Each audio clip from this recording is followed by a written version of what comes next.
What's your online dating horror story? Last year I decided to use Tinder for the first time. I had previously used Hot or Not, but mostly just got bots and scammers, so I already wasn't very big on online dating. However, I was feeling bored on Friday afternoon, so I decided to install Tinder and just see what happened. After creating an account I began swiping people, and it wasn't more than like a half an hour after I had gotten off the app that I got matched up with someone. For a little context, I am what you might call bisexual, and I matched with a 25-year-old dude named Aiden. Aiden was what I would call attractive, and he had similar interests in gaming and coding as I did.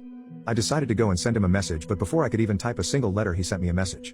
The message read, "Hey, saw you're new to Tinder and thought I'd reach out to you and say hi." I said hi back, and the two of us began talking about our love for video games, movies, and coding. He told me he's a full-time coder and makes a salary only working 4 hours a day. He asked me if I'd be down to come chill with him. I then offered to have him over to my house because I was alone and he lived with his parents. He seemed very excited all of a sudden and said he'd love to come over. We agreed on him coming in an hour so that I could tidy up my room and get my PC ready for gaming. After about an hour or so I sent him my address and he said he was on his way. Now normally I wouldn't have invited someone to my house that I've never met, but this guy seemed harmless and he was attractive, so I wanted to give him the benefit of the doubt. I heard a knock at my front door and I looked out the peephole and saw it was Aiden. He had a bottle of red wine in his hand and a smile across his face. We hadn't discussed drinking wine together, but I did in fact like red wine, and the brand he had with him just so happened to be my favorite brand. I opened the door and greeted him. I told him that wine was my favorite and asked him if he's a mind reader. He laughed and said that I'd just strike him as a red wine kind of guy. I asked him how he planned to get home if he ended up drinking too much, and he said he would take an Uber. We ended up having a couple glasses of wine on my back patio, just talking about life, work, and shared our coming out stories. After the wine we went inside to play PC and had a blast. After the gaming he showed me his laptop which he had brought with him and showed me his work. Eventually I had to use the restroom, so I excused myself to pee. I then heard him approach the bathroom door and turn the knob. Because I didn't lock the door behind me, he just came right in completely unannounced and without any warning just started grinding on me from behind while forcefully grasping my shoulders.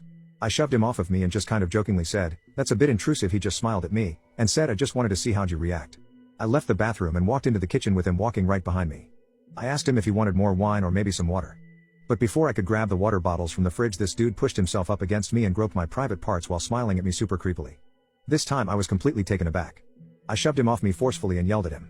I told him we had just met, and that I didn't think it was the right time to just jump into something sexual. He said I was just a waste of time and said that I had no idea what I was doing and that I give gays a bad name, then said I was being homophobic. I told him that if I was homophobic that I wouldn't be hanging out with him and talking about the way we were. I told him I found him attractive but that he was crossing major boundaries. He just laughed and said in the LGBTQ community there are no boundaries, and then just like that he said he had to go. Thank God, is what I thought to myself. I walked him to the front door, and he walked out without saying goodbye or anything. I didn't think anything else of it and decided I needed to take a shower. I got in the shower and about 5 minutes into my shower I kept hearing this tink tink sound coming from the other end of the door. I peek out through the sliding door of the shower and look down toward the bottom of the door. To my shock I see Aiden holding a freaking spoon to the bottom of the door looking in at me while I'm showering. I could only see this because of how high off the floor the door sat. Not knowing what to do I just pretended to not notice him and slowly turned the shower off. I got out, wrapped a towel around my waist and prepared to confront him by yanking open the door. Before I could do that I heard him snap a picture with his phone. I flung the bathroom door open and he flew down the hall and out my front door. I saw him get into a white Honda Civic and drive away. He had lied about taking an Uber for some reason. I have no idea what the hell took a picture of or why he took it in the first place, but I can imagine that it wasn't for anything good. I immediately blocked him on Tinder and was paranoid that he'd return. So that's my story of the Tinder creep who groped me in my own house.